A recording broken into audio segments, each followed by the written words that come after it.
What's going on, YouTube? Welcome back to the channel. I'm Coach Black, your internet relationship and breakup coach. Today's topic: the first date with your ex after no contact, a step-by-step guide. This video is going to be hyper focused on that first meeting with your ex after no contact. Maybe it's been weeks or months since you've been around them or seen them face to face, so you're feeling a lot of fear and anxiety. I want to show you exactly the types of things you should be saying and go over this first encounter. It's very important and strategic as far as your journey back into a relationship with your ex. Now, I don't want you to feel a ton of pressure. Remember, we're only at this date because your ex is the one pursuing you. If you've been in no contact and you followed all the steps, the only reason we're here is because your ex's attraction has gone up. They are the ones that walked away from the relationship. They took you for granted in some essence. They thought that the grass was greener or that they could do better when they walked away. So the mere fact that we are at this date and we're seeing each other face to face tells us that your ex is more interested than they were before. It tells us that your ex might be realizing that they made a mistake. So you have a lot more power than you think. You have a lot more leverage than you think. And that's the mindset I want you to go into this date with. You're not begging for scraps. You are a catch as well. And your ex is lucky to have you. That needs to be your mindset. Now, let's go over the date. This date needs to be broken down into three main phases. I'm going to call them the 3 B's for this video. The 3 B's. And we'll just jump into them. The first B is building rapport. You and your ex have not seen each other for weeks, months. You haven't said anything to each other. Maybe there's been some texts or a few calls back and forth before the date happened. But if you've been in no contact, you've not really given them your presence or your attention, and that's what pushed them to the point where they're asking to see you. So you have to build rapport. You have to make sure you're comfortable with each other. This is your opportunity to show your ex that you're not upset, you're not angry, okay, and that you can have a conversation. You can talk about the things that have been going on with your life. You can tell jokes. This is just getting comfortable being around each other for the first time. There's no need to talk about very important subjects. It's like you're talking to a friend that you haven't seen in months. There's a level of comfort. You're just showing your ex that this is easy. There's no pressure. Now, you also do not want to focus on negative subjects. I say this a lot for the first date. Anything that you make your ex feel during this date, they will associate those feelings with you. So if you're talking about negative things, while it might feel good for you to unload just all the ways your ex has hurt you and all the mistakes they made or the mistakes that you made, it may feel good to you in that moment, but all of this heightened feelings of sadness and anger in some cases and reliving the pain that happened during the relationship, all of those feelings will be associated with you. So you do not want to dwell on the negative. Stay on the positive. Now, your ex may bring up some negative subjects. So do not be a robot. You have to be able to answer, but redirect and focus on building rapport, keeping things light and keeping things positive. Okay? Now we move to the next B. The next B is what I would call breaking rapport. At key moments of the date, you have to create some distance between you and your ex. This is your opportunity to show that you're not so desperate for this relationship to be fixed.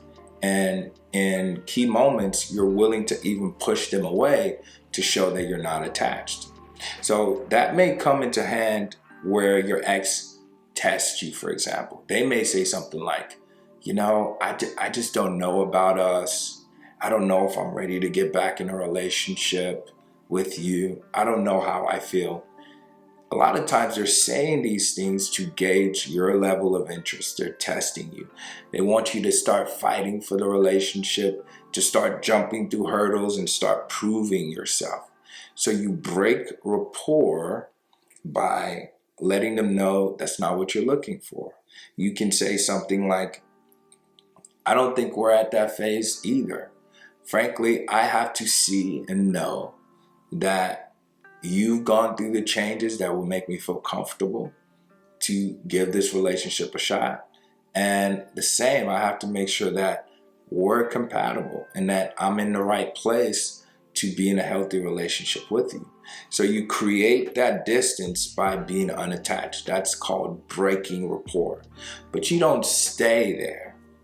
You say things like that and you redirect to the present moment. But what you've just done is that you've shown that you are a catch and a prize yourself, and you're evaluating your ex and seeing if they are good enough for you. This is very critical when it comes to attraction and seduction. In key moments, push your ex away, you break rapport, and then you come back together. And you'll notice that there'll be that charge, there'll be that spark, those butterflies will start to come back inside your ex, okay? If you just watched the channel for the first time and you're not subscribed, go ahead and hit the subscribe button right now and like this video. It truly means a lot, and I appreciate you for doing so. Let's hop back into it.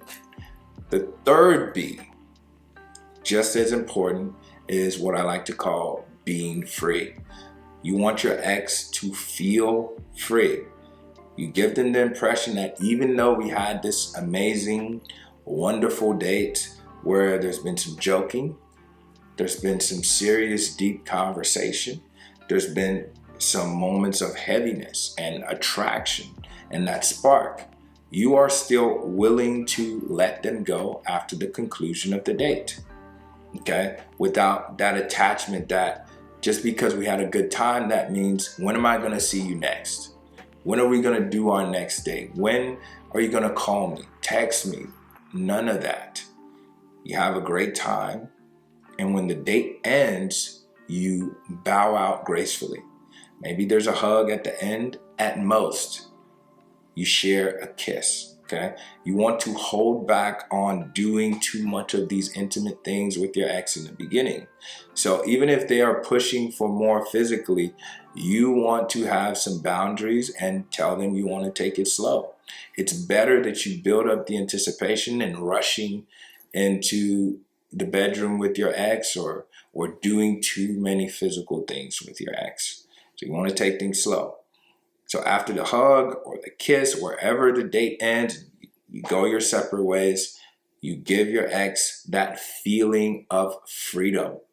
They're not expecting a call from you, and you don't call them. You don't text them. You're in no contact. You wait for them to reach out to you.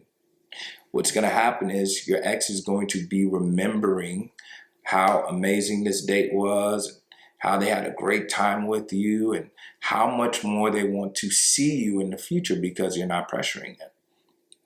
That's what's going to naturally happen when you follow these simple steps: building rapport, breaking rapport, and being free. And not just you, but also your ex. You give them the freedom so they know that you're not chasing them, you're not begging them, you're not forcing them to stay with you. But what are your thoughts? Let me know. Drop them down in the comment section below. If you're going on a date with your ex, if you've been on a date with your ex, let me know how it went. And if you would like to talk to me about your situation one-on-one, the quickest way to do so is to book a one-on-one coaching call. It's going to be the first link in description, so check that out.